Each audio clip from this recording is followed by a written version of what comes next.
7 steps led up to it, with its portico opposite them. There was a gate to the inner court facing the north gate, just as there was on the east. He measured from one gate to the opposite one. It was 100 cubits. Then he led me to the south side, and I saw a gate facing south. He measured its jambs and its portico, and they had the same measurements as the others. The gateway and its portico had narrow openings all around, like the openings of the others. It was 50 cubits long and 25 cubits wide. 7 steps led up to it, with its portico opposite them. It had palm tree decorations on the faces of the projecting walls on each side. The inner court also had a gate facing south, and he measured from this gate to the outer gate on the south side. It was 100 cubits. Then he brought me into the inner court through the south gate, and he measured the south gate. It had the same measurements as the others. Its alcoves, its projecting walls, and its portico had the same measurements as the others. The gateway and its portico had openings all around. It was 50 cubits long and 25 cubits wide. The porticos of the gateways around the inner court were 25 cubits wide, 5 cubits deep. Its portico faced the outer court. Palm trees decorated its jambs, and 8 steps led up to it. Then he brought me to the inner court on the east side, and he measured the gateway. It had the same measurements as the others. Its alcoves, its projecting walls, and its portico had the same measurements as the others. The gateway and its portico had openings all around. It was 50 cubits long and 25 cubits wide. Its portico faced the outer court. Palm trees decorated the jambs on either side, and 8 steps led up to it.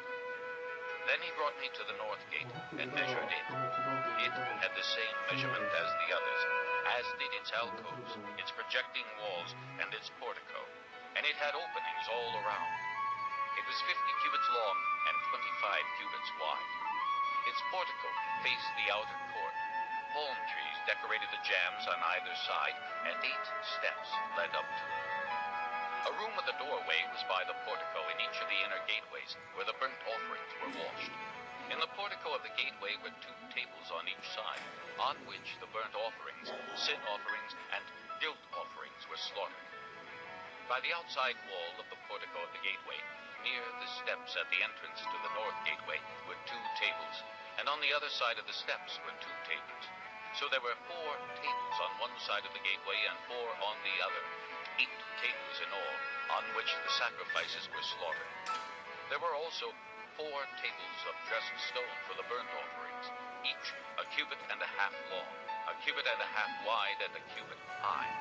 On them were placed the utensils for slaughtering the burnt offerings and the other sacrifices, and double-pronged hooks, each a handbreadth long, were attached to the wall all around. The tables were for the flesh of the offerings. Outside the inner gate, within the inner court, were 2 rooms, one at the side of the north gate and facing south, and another at the side of the south gate and facing north. He said to me, "The room facing south is for the priests who have charge of the temple, and the room facing north is for the priests who have charge of the altar. These are the sons of Zadok, who are the only Levites who may draw near to the Lord to minister before him." Then he measured the court. It was square, 100 cubits long, and 100 cubits wide, and the altar was in front of the temple. He brought me to the portico of the temple, and measured the jambs of the portico. They were 5 cubits wide on either side. The width of the entrance was 14 cubits, and its projecting walls were 3 cubits wide on either side. The portico was 20 cubits wide, and 12 cubits from front to back. It was reached by a flight of stairs, and there were pillars on each side of the jambs. Chapter 40. In the 25th year of our exile, at the beginning of the year, on the 10th of the month, in the 14th year after the fall of the city, on that very day the hand of the Lord was upon me, and he took me there. In visions of God, he took me to the land of Israel, and set me on a very high mountain, on whose south side were some buildings that looked like a city. He took me there, and I saw a man whose appearance was like bronze. He was standing in the gateway with a linen cord and a measuring rod in his hand. The man said to me, Son of man, look with your eyes and hear with your ears, and pay attention to everything I am going to show you, for that is why you have been brought here. Tell the house of Israel everything you see.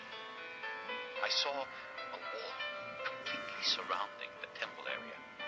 The length of the measuring rod in the man's hand was 6 long cubits, each of which was a cubit and a handbreadth.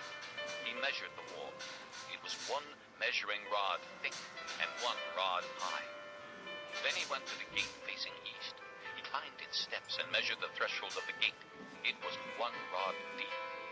The alcoves for the guards were 1 rod long and 1 rod wide, and the projecting walls between the alcoves were 5 cubits thick. And the threshold of the gate next to the portico facing the temple was 1 rod deep. Then he measured the portico of the gateway.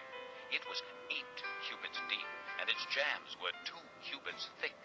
The portico of the gateway faced the temple. Inside the east gate were 3 alcoves on each side. The 3 had the same measurements, and the faces of the projecting walls on each side had the same measurements. Then he measured the width of the entrance to the gateway. It was 10 cubits, and its length was 13 cubits. In front of each alcove was a wall 1 cubit high, and the alcoves were 6 cubits square. Then he measured the gateway from the top of the rear wall of 1 alcove to the top of the opposite one. The distance was 25 cubits from 1 parapet opening to the opposite one. He measured along the faces of the projecting walls all around the inside of the gateway, 60 cubits. The measurement was up to the portico facing the courtyard. The distance from the entrance of the gateway to the far end of its portico was 50 cubits. The alcoves and the projecting walls inside the gateway were surmounted by narrow parapet openings all around, as was the portico.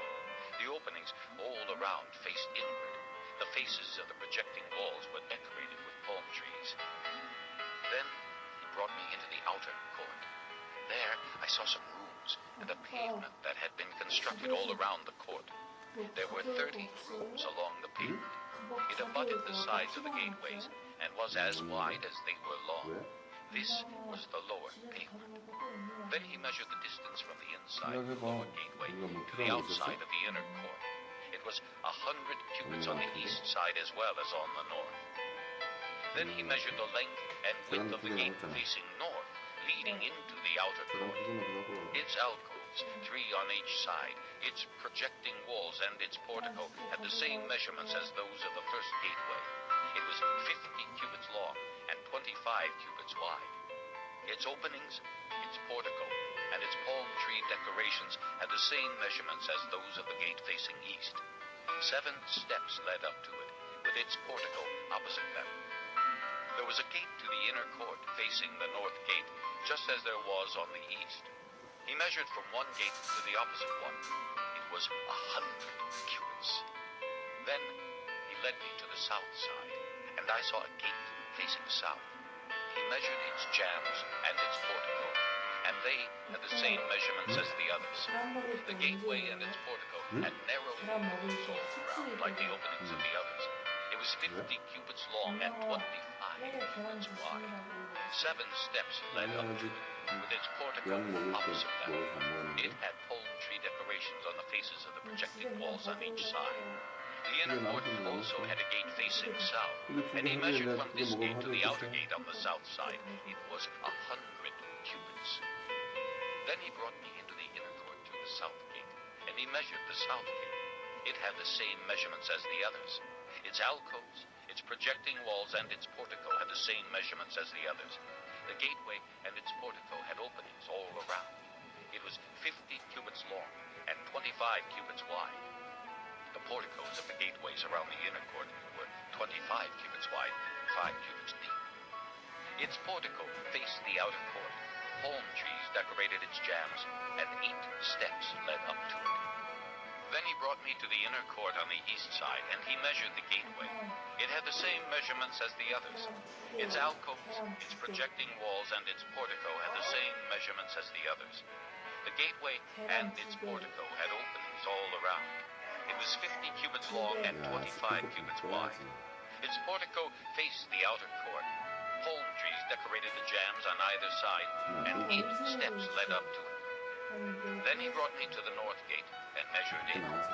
It had the same measurement as the others, as did its alcoves, its projecting walls, and its portico, and it had openings all around. It was 50 cubits long and 25 cubits wide. Its portico faced the outer court. Palm trees decorated the jambs on either side, and 8 steps led up to it. A room with a doorway was by the portico in each of the inner gateways, where the burnt offerings were washed. In the portico of the gateway were 2 tables on each side, on which the burnt offerings, sin offerings, and guilt offerings were slaughtered. By the outside wall of the portico of the gateway, near the steps at the entrance to the north gateway, were 2 tables, and on the other side of the steps were 2 tables. So there were 4 tables on one side of the gateway and 4 on the other, 8 tables in all, on which the sacrifices were slaughtered. There were also 4 tables of dressed stone for the burnt offerings, each a cubit and a half long, a cubit and a half wide, and a cubit high. On them were placed the utensils for slaughtering the burnt offerings and the other sacrifices, and double-pronged hooks, each a handbreadth long, were attached to the wall all around. The tables were for the flesh of the offerings. Outside the inner gate, within the inner court, were 2 rooms, one at the side of the north gate and facing south, and another at the side of the south gate and facing north. He said to me, "The room facing south is for the priests who have charge of the temple, and the room facing north is for the priests who have charge of the altar. These are the sons of Zadok, who are the only Levites who may draw near to the Lord to minister before him." Then he measured the court. It was square, 100 cubits long, and 100 cubits wide, and the altar was in front of the temple. He brought me to the portico of the temple, and measured the jambs of the portico. They were 5 cubits wide on either side. The width of the entrance was 14 cubits, and its projecting walls were 3 cubits wide on either side. The portico was 20 cubits wide, and 12 cubits from front to back. It was reached by a flight of stairs, and there were pillars on each side of the jambs. Chapter 40. In the 25th year of our exile, at the beginning of the year, on the 10th of the month, in the 14th year after the fall of the city, on that very day the hand of the Lord was upon me, and he took me there. In visions of God, he took me to the land of Israel.